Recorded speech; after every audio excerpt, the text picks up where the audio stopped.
Hi kabamba! Panibagong recipe na naman po ang aking isi-share sa inyo ngayon. Simpleng lutuin at napakadali lang itong gawin. Ito ay ang ampalaya con carne. Kaya manood, matuto at mag-enjoy. Welcome ka ulit dito sa Bamba's Kitchen. Ito yung mga sangkap na ating kakailanganin. Karne ng baka, oyster sauce, dahon ng sibuyas, bunga ng ampalaya, bawang, sibuyas, kamatis, tausi, cornstarch, soy sauce at light soy sauce. Ang una kong gagawin dito ay akin lamang hihiwain ng maninipis yung karne ng baka. Kailangan lamang natin hiwain ito ng manipis para madali lang itong lutuin. Pagkahiwa ko naman nito ay akin lang itong nilagay dito sa aking mixing bowl. Dahil titimplahan ko lang ito ng kunting soy sauce. Tansyahan lang ulit yung aking paglagay dyan at dinagdagan ko ito ng light soy sauce. Naglagay lang ako dito ng light soy sauce para hindi naman masyado itong maalat. Isinunod ko na rin nilagay itong isang kutsara na cornstarch. Akin lamang itong hinalo para ma-will combine yung aking nilagay na ricado. At binabad ko ito ng isang oras. Habang binababad ko naman nito ay akin nang ginayat yung iba pang sangkap. Isang medium size na bunga ng ampalaya lang yung aking gagamitin. Hiniwa ko lang ito sa ganitong kapal. Pagkatapos naman nito ay akin lang nilagay itong mga nagayat ko na ampalaya dito sa aking mangkok.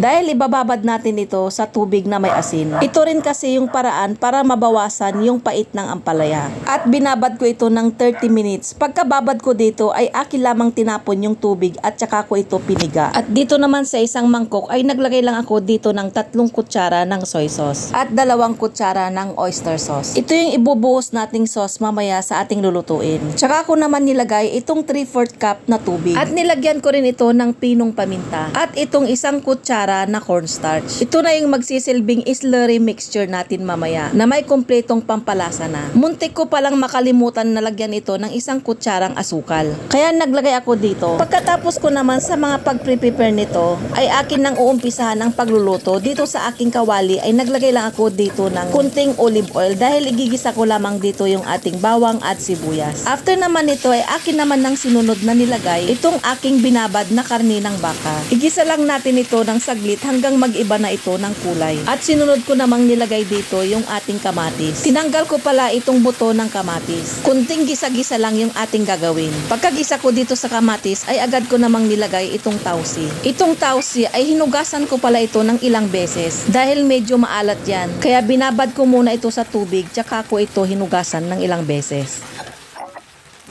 Nilagay ko na rin pala dito yung ating binabad na ampalaya. Huwag nyo din palang kalimutang hugasan itong ampalaya dahil maalat din ito. Dahil nga binabad natin ito sa asin. Pagkagisa ko naman dito sa ampalaya ay akin nang nilagay yung ating ginawang mixture kanina. Ito yung magsisilbing sauce ng ating niluluto. Sa paggigisa dito ay hindi kailangang matagal. Lalo na sa paggigisa ng karne ng baka. Dahil pag pinatagal mo yung paggigisa ng karne ng baka ay maaaring maging makunat ang karne ng baka. Kaya saglit lang dapat ito lutuin. Nilagay ko na rin pala dito yung dahon ng sibuyas. Kunting halo na lang dito at talagang ready to serve na itong ating ampalaya con carne. Sana ay muli niyong nagustuhan itong aking na-share sa inyo na ulam ideas for the day. Paki-like and share na lang itong video na to. Thank you for watching kabamba. Hanggang sa muli!